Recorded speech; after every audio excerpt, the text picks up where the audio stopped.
Welcome to Extraterrestrial Reality. Over the past weekend, a panel convened at the University of Colorado, Boulder, to teach science writers how to report on UFOs and to forget about the stigma. However, this whole panel was a joke. There were people like Mick West and Thomas Zurbuchen, debunkers, skeptics, those kind of people, science people. They are the scientifically minded amongst us. They know better than anyone. They are the sanctimonious clowns who have ordained this phenomena as natural and easily identifiable. That's the kind of people that were there. So we're going to talk about this and how ridiculous this whole thing is. This entire panel, the way they want science writers to report on this. Basically from their armchairs. Actually, Mick West, the biggest debunker of our age, appeared at this on this panel as via remote. So he wasn't even there. He's basically showing these science writers how to do science by sitting at home on your armchair and just pontificating and ordaining things. Anyway, here, this article from the University of Colorado, the headline reads, "Call them UFOs or UAPs. Scientists need better data," according to Weekend Panel. And this was written by Daniel Strain. It says here, "Scientists should not be afraid to talk about or even study those mysterious objects flying in the sky. Maybe just don't call them UFOs." That was one of the conclusions of a panel discussion this weekend at Science Writers 2023, an annual gathering of hundreds of science journalists and communicators from around the country and abroad. CU Boulder and the CU Ann Schultz Medical Campus hosted this year's events. On Saturday morning, the talk was all about unidentified aerial phenomena, or UAPs. Actually, it's just UAP. A relatively new name for the strange blips that zoom across the instruments of fighter jets or flashing lights amid the stars. See, again, this entire panel they don't even want to broach the issue of landed craft, footprints on the ground, physical trace evidence, alien implants, alien abductions, cattle mutilations. They don't even want to talk about that. They don't want to do science. That's not science to these people. Going out in the field and studying these things and meeting with the victims, perhaps, of alien abductions or the people affected by cattle mutilations, they don't want to talk with those people. They'd rather sit in their armchairs and pontificate and deem these things ridiculous and insane. But anyway, we go, continuing with this article, it says, during a session called "Look, Up in the Sky, It's Not a UFO, It's a UAP," A panel of journalists and scientists tackled a tricky question. How should serious scientists approach a topic that has, for decades, been the butt of so many jokes?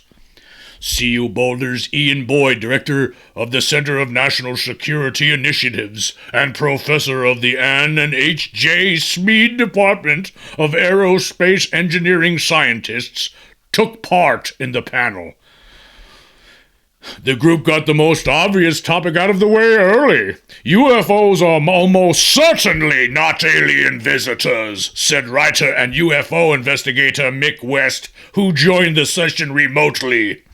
So let's just stop there for a second. So, of course, Mick West, they are certainly not alien visitors. So you need to begin any of your reporting on that premise. Those who do not, any science writer out there who does not begin with the premise that there is no such thing as alien visitors on Earth, will be thrown to the dogs. They will be dragged into the street, placed on a mantle where they will be burned alive at the stake for heresy, while we stand there with our sanctimonious visages watching on. Anyway, continuing here. And yes, also they say that he's a UFO investigator. Really, he's a debunker. He's not a UFO investigator. He just makes proclamations. He issues judgments from the comfort of his own armchair. He doesn't go out and do real science. He's not like Avi Loeb, who actually travels to Pacific Ocean and actually goes under the water and gets materials from something that came down from the sky in 2015. Mick West doesn't do that kind of stuff. He's no UFO investigator. He's a debunker. Anyway, continuing here, it says, other panelists included moderator Dan Varjano, senior opinion editor for Scientific American, Nadia Drake, physics editor for Quanta magazine, and Thomas Zurbuchen, director of ETH Zurich Space and former associate administrator for science at NASA. Now remember, Zurbuchen was he was recently featured in my podcast, NASA Thinks We're All Idiots, where he's basically everything is easily explainable. There's no such thing as extraterrestrials, blah, blah, blah, blah, blah. Science! Anyway, continuing here, it says, but that doesn't mean researchers shouldn't investigate them more closely, the speakers agreed. And here's a direct quote from Boyd. Behind all of this, there's a really important contribution to be made from the scientific community and the scientific communications community. Now, just think about the absurdity of all of this that we're talking about. We're talking about an issue that's been going on here. We've been talking about for over 80 years, and this group of scientists, they're just saying that maybe it's time we take it a little more seriously. However, these things are not aliens. If you write that, then your license to print science materials in science journals shall be revoked. Anyway, continuing. It says here, in 2022, NASA convened an independent study team to begin the process of exploring UAPs from a scientific perspective. The group's report, released in September, lays out a path for the research community to collect more data about unknown and strange things high above Earth. Getting to the bottom of these sightings, no matter their causes, could help governments keep military or commercial aircraft safe, the panelists said. UAPs could also lead scientists toward discovering new natural phenomena they hadn't known about before. So, it's all natural phenomena. If we were to study this more closely, we would understand that this is all natural. It's all part of Mother Nature's plan. And the other thing that's not discussed here really at all during this panel, right, is the assertions that there's a reverse engineering program, crash retrieval program being kept away from the public for many decades. That's not talked about because they're scientists. I don't know what kind of scientists they think they are. I mean, these kind of scientists, just like recently, Avi Loeb called some people out, called out people like Neil deGrasse Tyson for, basically going on television and writing in his books, but not really going out and doing science, not real science. These people aren't real scientists. Like, actually, if you have Mick West as your guest here, then you're a bunch of dopes. You're a bunch of dummies. Anyway, here. It says here, as Drake, an author of the NASA report, put it, when something is stigmatized, it really hampers data collection, so you don't get the types of observations that are going to be useful. Now, for one thing, let's just talk about the stigmatization that's been ongoing for many, many years, since 1953. In 1953, there was a committee commissioned by the CIA. It was actually in 1952. And then it was this Robertson panel that convened in January of 1953. And that Robertson panel got together to talk about how to deal with UFOs. And one of the things, one of their conclusions was that how to handle this was to basically debunk everything and make it look ridiculous. And actually, here's one of their conclusions. The debunking aim would result in a reduction in public interest in flying saucers, which today evokes a strong psychological reaction. So from that point on, there was most certainly an effort by the government to pretend that all of this stuff is nonsense, right? Let's all make it look like nonsense, but they don't talk about this here, right? They don't care. These people, they aren't really real scientists. Meeting with a group of science writers and to have them write nonsense, basically, to pretend that all of this stuff could be explained.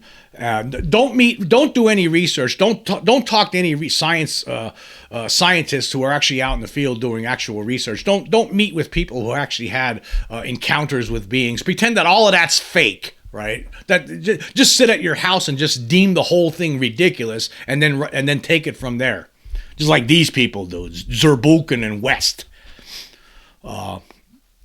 Anyway. Continuing here, there's a subhead here. The alien elephant in the room.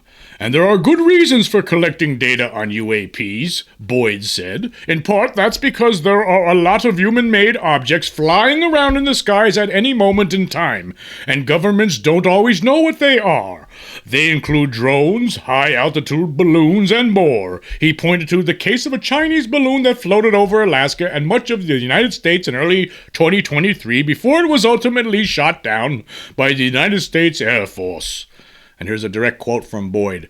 In a time of enhanced tensions internationally, leadership has to make difficult decisions.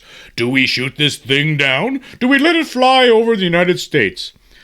Now, of course, many in the mainstream media, as I talked about as that was ongoing, pointed to that Chinese spy balloon to see there's proof that people make mistakes and they misidentify things, even though the mainstream media were the ones misidentifying things. Nobody was out there calling it. A lot of people in the UFO community were saying, hey, we don't know what it is. Could be a balloon. A lot of people in the UFO community understand that there are things out there that are prosaic, that have explanations that don't include extraterrestrials. There are balloons, there's natural phenomena, there's satellites, there's meteors, there's a whole range of things. There's liars, there's hoaxers, there's a whole range of different explanations. But then there's a percentage right there, right, that all of us know cannot be natural phenomena or misidentifications. There are things that are operated out there by beings from other places that aren't human. I've seen one of these creatures myself, as has many other people, right? Millions of people. And millions of other people have seen these craft too. I've seen one of the craft myself. So these people are idiots. These people, the way they're handling this, the scientific community, if this is how they're going to handle this, then they're a bunch of morons. Anyway, continuing here. It says here, military pilots have to make even quicker and potentially more dangerous choices if they encounter something eerie in their paths, Boyd said. The panelists noted that for decades, scientists have shied away from exploring UAPs, in part because of their popular association with little green men and flying saucers. But Zurbuchen, at least, hopes that researchers can begin to shed that stigma. Here's a direct quote from Zurbuchen. There are a number of things that used to be UAP that are now well-recognized science phenomenon because somebody actually said, wow, these clouds really look weird. What happened there? Now let me just stop there for a second. Zurbuchen's a moron. This guy's an idiot. He's a liar. He's gaslighting the whole world from his position as a former NASA chief. Anybody who believes this nonsense is stupid too. I just got to point that out because yes, of course there could be lenticular clouds or cumulus clouds, anything out there. There are things that are naturally occurring within our atmosphere that could be mistaken for things. But however, again, this leaves out the other questions. There are other events. There are landed craft. There is evidence of those landed craft after they leave. There is footprints in the ground. There are people who have encountered creatures that aren't human. They don't want to talk about that part. They just want to talk about things that people see far away in the skies. Anyway, continuing here, the next subhead says, True Science. In many cases, researchers have struggled to study such phenomena because they can't get their hands on high-quality observations, Drake said. In their NASA report, she and her colleagues noted that researchers may already have access to a treasure trove of top-notch data. Scientists, for example, could use the many scientific satellites circling the planet to search for unexplained events in the atmosphere. They just need to better define what they are looking for. Now, again, this is another form of gaslighting. As many of us know, NASA has been part of the cover-up for a long time because they've been told not to share certain kinds of evidence that they collect through the imagery that they capture with their satellites. They're not allowed to show that to the public. There are people who have actually talked about this. There are people that said they saw them airbrushing out objects from photographs of in space of objects floating out there that were clearly, right, not human made. Right, so the NASA's been under orders by somebody within the Pentagon / secret control group for decades now to help maintain this cover up. We're all being gaslighted, and this is another way that they're doing it with this stuff. This is such nonsense.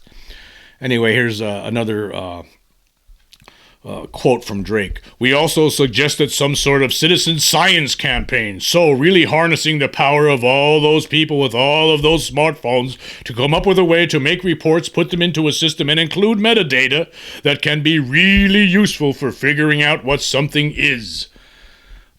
Okay, yeah. It would be nice if we could catch something on, a whole bunch of people could catch something on a smartphone. But again, we're being gaslighted here. There is proof that it's being stored away somewhere, and we're just playing this stupid game. And some of these scientists are playing along with the game. I don't know what's wrong with these people. I don't know if they're just complete morons or they're part of the cover-up. I'm not really sure. Anybody's guess, I guess, right? Anyway, continuing here, it says, Boyd in turn said he would like to see more comprehensive and easy-to-access catalogs of UAP sightings. That way, if a bystander captures video of strange lights high above Earth, researchers can quickly tell if those lights seem like a new phenomenon or can be easily explained. He also urged the assembled science writers not to give in to the sensationalism around UFOs. The sensationalism that they're talking about here is the stuff that people who are actually wanting more information, people out there who know that there's a presence among us, right? But that we're sensationalists, right? Yeah, we're the sensationalists. They're serious scientists. Don't give in to the sensationalists out there. If they tell you that something landed in their backyard and they have physical evidence, stay at home. Don't investigate. Stay at home and just write on your computer that it's all nonsense, just like Mick West does. Here's another direct quote from Boyd. That is critical for your community to make sure when there are stories that have a science element to them that the true science is being recorded. True science. I say, here's true science. True science to Boyd, I contend, is doing nothing, is sitting at home and just making proclamations. There is no way that some spacecraft landed in this man's yard and left imprints in the ground. I will not investigate because there's no way it's possible. That's how these scientists handle it. And that's how people like Mick West and Thomas Zurbuchen are telling science writers to handle it. Do not investigate. Stay away from the sensationalism stuff. Don't go near that stuff. We will revoke your science writing credentials and throw you to the animals out there in the streets. That's what's going on here, folks. It's all a big, giant gaslighting campaign. All these years, we're still playing these dumb games. Still, after all the stuff, they don't care about any kind of serious reports. Did they ever look at did any of these science writers ever really go out and study any of the information that was compiled by the late Dr. Roger Lear, who took out alien implants from a number of different people who claimed to have been abducted by aliens? Did they ever look into that? Have they ever sat down and with any of the thousands, tens of thousands of people, millions of people perhaps, that claim to have been abducted by aliens? Did they ever do any research into that other than pontificating from their computer in their den at home, right? Did they ever do anything? No. Do they ever take the serious landing stories or abduction stories like Travis Walton seriously? Did they ever write about it seriously, or do they preordain stories with their tongue in cheek as they make a joke out of it? These people aren't serious. They're a bunch of clowns. All these people that are talking here are they're trying to transform science writers into even bigger goofballs than they already are. There's a lot of science writers out there because they want to maintain their positions, right? They need to go what the status quo is telling them to do. They go along with that, and that's what this is. Don't fall for the sensationalism out there. That's not your job. Your job is to write things that Mick West says. That's their job. Just gets you angry when you read this stuff. Again, it's like I talked about this before. Again, it's the same thing as like witch finders back in the 1400s, 1500s, 1600s in Europe, running around Europe. You know, these self-proclaimed zealots who think they're right, and anybody who talks against us, they must be witches. We will accuse you of sorcery and burn you at the stake. That's what it is. These sanctimonious jackasses, all sanctimonious jackasses, all. That's what it is. Anyway, moving on, I want to talk about some of the recent polls that I've conducted on Spotify. And we're going to start, because I didn't do it in a few days, so we're going to go back 3 episodes. Yes, for the episode Secret UFO Control Group Zodiac Exposed in Not So Fictionalized Magazine Stories. Now, I think I did do this one before, but we'll catch up on it. I asked this question: what is your favorite alleged name for the secret UFO control group? Yeah, it seems clear now. Majestic 12 is the winner here. 34 people, or 69.4%, say Majestic 12. Zodiac has 7 votes, or 14.3%. Aquarius has 6 votes, or 12.2%, while Project Saucer only has 2 votes, or 4.1%. Yes, Majestic 12, I think, is the cooler name for the secret control group. So we'll move on from that one because I already talked about that one. And okay, now for the episode, first person to capture extraterrestrial on Ring camera wins $1 million. I asked this question: what are the odds an Amazon Ring user will capture a bona fide, scientifically proven extraterrestrial on his or her camera? 65 votes so far. 3 people, or 4.6%, say 1 in 10. 6 people, or 9.2%, say the chances are 1 in 1,000.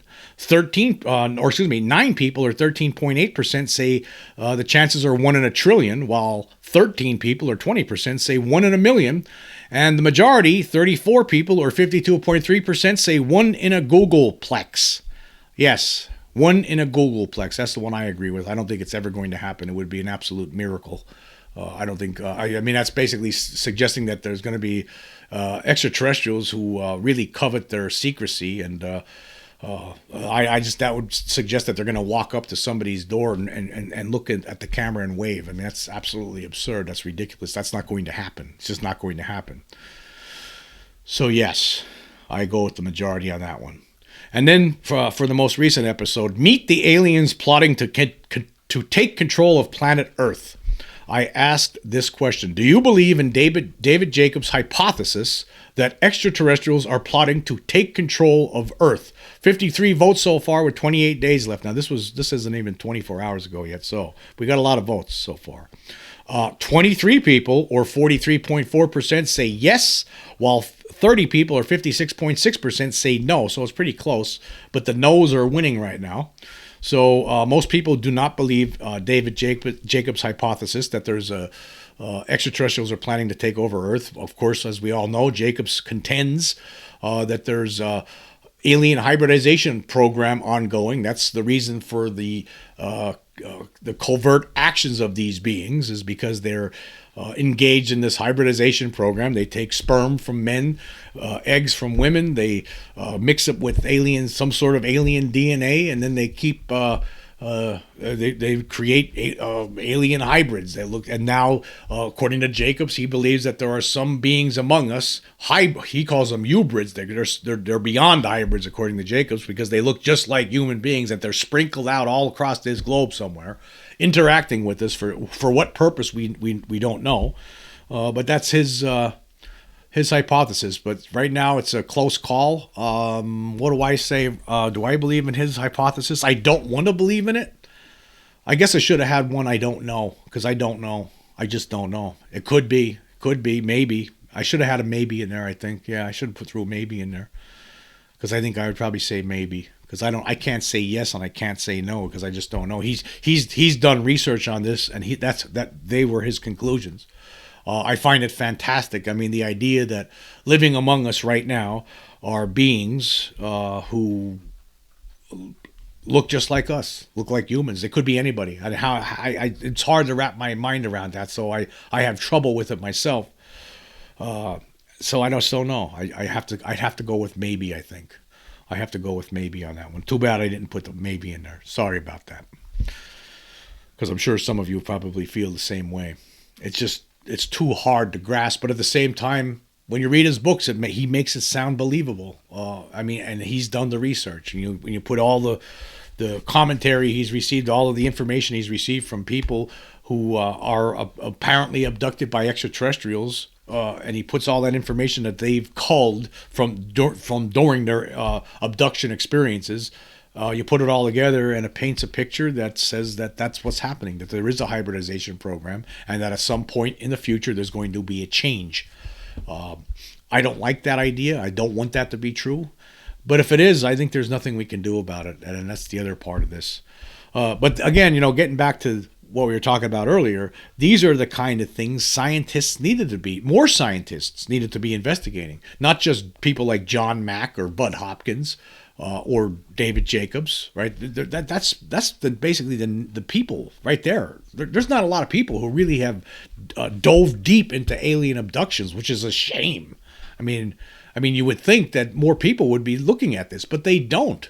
There have been some psychologists that have commented on this, and they've hardly ever done any sort of research, but they've pontificated. They've issued proclamations saying that they think it's ridiculous, and they blame it on sleep paralysis and things like that. But that can't be, because there are cases where people are wide awake when they're abducted. There's just not enough serious people out there who have done serious investigation into this, other than some of the names I just mentioned there. It's a handful of people, a handful, and because of the way scientists seem to want to handle this whole situation, they want to try to debunk objects that people see from a great distance away. Right? They won't touch these debunkers, right? They don't want to talk about the stuff where the evidence is different, where it becomes pretty much undeniable. They don't talk about anything like the Turkey UFO videos, for instance. That stuff, you could actually see the beings in the craft, but they don't want to talk about that because they rather just say it's a hoax. They'll just deny it out of hand. They'll just debunk it out of hand. They won't even investigate and just say this can't be. I don't believe it, so it must be a hoax. Or the Ariel school incident. They'll come up with ridiculous explanations for that. Or anything that's good. The Lonnie Zamora, they'll come up with some ridiculous explanation for that. They'll say, yeah, it was a NASA probe off course doing a test. But that doesn't explain the little people that Lonnie Zamora saw back in 1964 walking around the object. The footprints that they found were only a couple inches long. They were the footprints of a very small child. We're being gaslighted, and scientists are gaslighting us. And if the scientific community, more people in the scientific community need to break away from these stupid debunkers. From the Zerbulkins and the Mick Wests and the Stephen Greenstreets, these idiots that are holding us back, that are denying, making it sound like anybody who wants to investigate anything beyond just the faraway objects in the sky, then you must be, then that's not serious science. That's sensationalism. Or if you're Avi Loeb looking at stuff in the Pacific Ocean that came, meteor that might be extraterrestrial that came down in 2015, if you're going out looking at that stuff, well, that's sensationalism. You're stealing all of our thunder. But meanwhile they're sitting at home doing nothing because they just don't believe in this, which in my mind is crazy on its face. I mean, the idea that we are alone. There's no way. How could that be? With all the sighting reports over the decades, the alien abduction accounts, the cattle mutilations, which has never been solved, the landing, the physical trace evidence, and then you look out on the sky and you see those billions of stars out there. How could you sit there and say that it's not happening? It sounds they sound so stupid to me, especially when I know that it's happening because I've had my own experiences. So I don't know what to say about this except that it seems like when I read an article like that one that I read earlier, I feel like we're taking a step backward. And for the life of me, I don't understand how this Mick West, this video game programmer, has risen to this level of as some sort of a UFO expert, or they call him in this article an investigator. He's a debunker. He doesn't believe in any of this stuff. He doesn't do any serious research in it. He sits at his house and in his den and issues proclamations. That's all he does. I don't know. I think it's just a shame the way this has been, way this continues to be handled, and that the University of Colorado would have these kind of people showing up to talk about how science, right, how they better behave and stay away from the sensationalist stories. You don't want to go there, or we'll kick you out of our clique. That's basically what it is. It's basically a warning to any science writer out there who wants to do a little bit more, go a little further than some of these other. Some of their other colleagues. That's what it seems like to me. Anyway, I want to say thank you everyone for joining me. Until next time.